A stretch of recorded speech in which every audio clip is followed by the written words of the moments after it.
Welcome to భక్తి vlogs. ఈరోజు మీకు అప్పలాయగుంట శ్రీ ప్రసన్న వెంకటేశ్వర స్వామి ఆలయం గురించి నేను పూర్తిగా వివరిస్తాను. స్కిప్ చేయకుండా వినండి.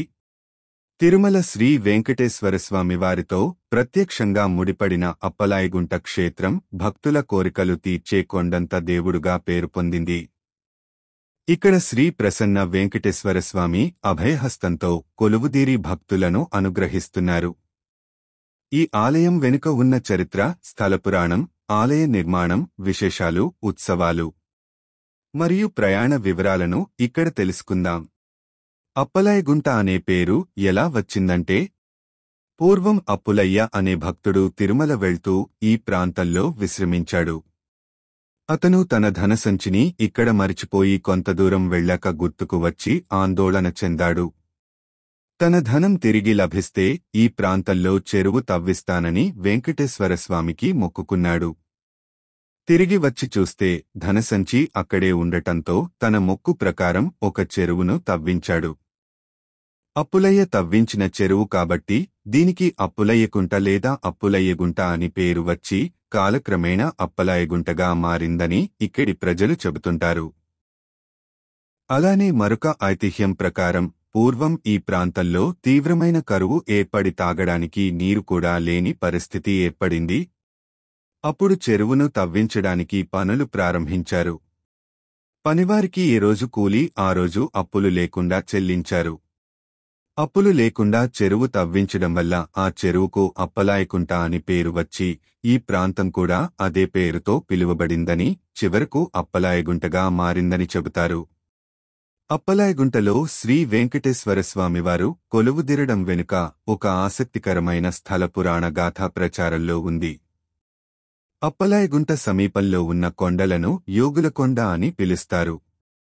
పూర్వం ఈ కొండలలోని గుహలలో అనేకమంది మహర్షులు తపస్సు చేసినట్లు కథనం.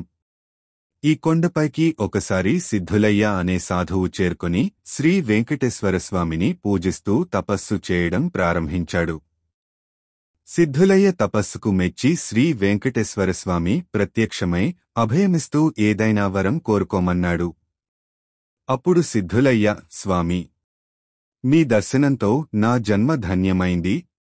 ఈనాడు అభయహస్తంతో నాకు దర్శనమిచ్చిన ప్రాంతంలో మీరు కొలువుదీరి ఈ ప్రాంతవాసులను రక్షిస్తూ ఉండండి అని వరం కోరాడు.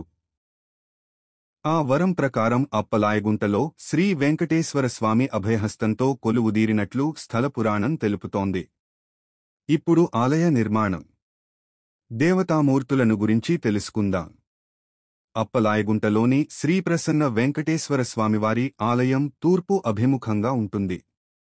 ఆలయ ప్రధాన ప్రవేశద్వారం వద్ద 3 అంతస్తులతో పైభాగంలో 5 కలశాలను కలిగి ఉన్న రాజగోపురం దర్శనమిస్తుంది. రాజగోపుర మార్గం గుండా ఆలయ ప్రాంగణంలోకి ప్రవేశిస్తూనే ప్రధాన ఆలయం దర్శనమిస్తుంది. ప్రధాన ఆలయానికి ఎదురుగా బలిపీఠం, ధ్వజస్తంభం, గరుడాళ్వారు మండపం ఉన్నాయి. ప్రధానాలయం ముఖమండపం, అంతరాలయం, గర్భాలయంలను కలిగి ఉంది. ముఖమండపంలో ఉత్తరం వైపున ఉన్న వేదికపైన శ్రీ విశ్వక్సేనులు, శ్రీ రామానుజాచార్యులు, వైష్ణవ ఆళ్వారులు కొలువుదీరి దర్శనమిస్తారు. ముఖమండపం నుంచి అంతరాలయానికి ప్రవేశించే ద్వారానికి ఇరువైపులా జయ, విజయులు కొలువుదీరి నిత్యం స్వామివారిని సేవిస్తూ దర్శనమిస్తారు. అంతరాలయంలో శ్రీదేవి, భూదేవి సమేత స్వామివారి ఉత్సవమూర్తులు కొలువుదీరి ఉన్నారు. ప్రధాన గర్భాలయంలో శ్రీ ప్రసన్న వెంకటేశ్వర స్వామివారు సుమారు 7 అడుగుల ఎత్తును కలిగి చతుర్భుజాలతో దివ్యమనోహర రూపంతో భక్తులపై ప్రసన్న దృక్కులను ప్రసరింపజేస్తూ దర్శనమిస్తారు. స్వామివారు శంఖు, చక్ర, అభయ, కటి హస్తాలతో కొలువుదీరి ఉన్నారు. సాధారణంగా శ్రీ వెంకటేశ్వర స్వామివారు ఎడమచేతిని కటిపై ఉంచుకొని కుడిచేతిని వరద ముద్రను కలిగి ఉంటారు. కాని ఈ క్షేత్రంలో వరద ముద్ర బదులు అభయ ముద్రను కలిగి ఉండటం విశేషం.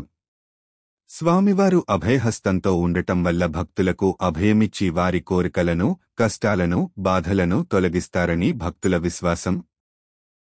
ప్రధానంగా శనివారం నాడు ప్రదక్షిణలు చేసి స్వామివారిని దర్శిస్తే కోరిన కోరికలన్నీ శీఘ్రంగా నెరవేరుతాయని భక్తుల నమ్మకం. అంతేకాకుండా ఆలయ ప్రాంగణంలో నైరుతిలో తూర్పు అభిముఖంగా ఉన్న ఆలయంలో స్వామివారి దేవేరి శ్రీ పద్మావతి అమ్మవారు కొలువుదీరి పూజలందుకొంటూ ఉంది.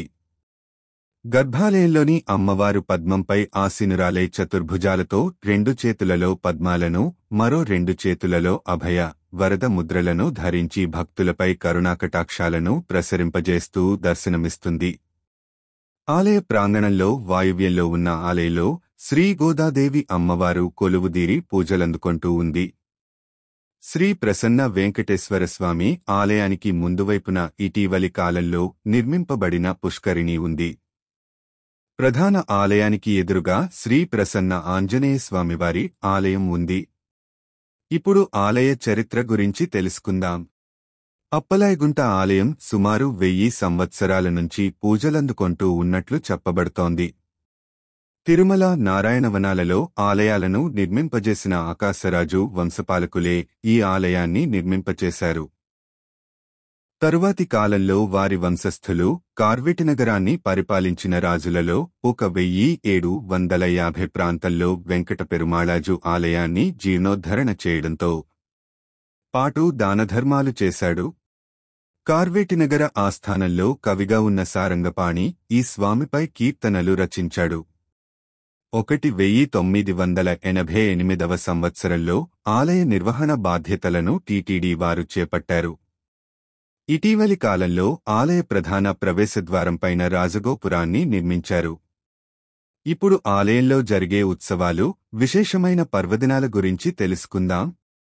ప్రతి సంవత్సరం జ్యేష్ఠమాసంలో 10 రోజుల పాటు బ్రహ్మోత్సవాలు ఘనంగా జరుగుతాయి. ఉత్సవాల్లో ముఖ్యంగా సేనాధిపతి, అంకురార్పణ, ధ్వజారోహణం, పల్లకి సేవలు, రథోత్సవం, గరుడ వాహన సేవలు ఉంటాయి. అలాగే ధనుర్మాసం, వైకుంఠ ఏకాదశి, వారపు ఉత్సవాలు కూడా ఉంటాయి. ఇప్పుడు ఎలా చేరుకోవాలో తెలుసుకుందాం. ఈ ఆలయం తిరుపతి నుంచి 18 కిలోమీటర్ల దూరంలో, తిరుచానూరు నుంచి 12 కిలోమీటర్ల దూరంలో ఉంది. ఈ ఆలయానికి బస్సుల ద్వారా, ఆటోల ద్వారా చేరుకోవచ్చు. ఈ ఆలయ దర్శనానికి అర్ధరోజు సరిపోతుంది. మిస్ అవ్వకుండా మీ ఇంటిల్లిపాది స్వామిని ఒక్కసారైనా దర్శనం చేసుకోండి. కోరిన కోరికలు తీర్చే శ్రీ ప్రసన్న వెంకటేశ్వర స్వామి కటాక్షం పొందండి. ఈ వీడియో నచ్చినట్లయితే లైక్ చేసి షేర్ చేయండి. మరిన్ని వీడియోల కోసం మా ఛానల్ను సబ్స్క్రైబ్ చేయండి.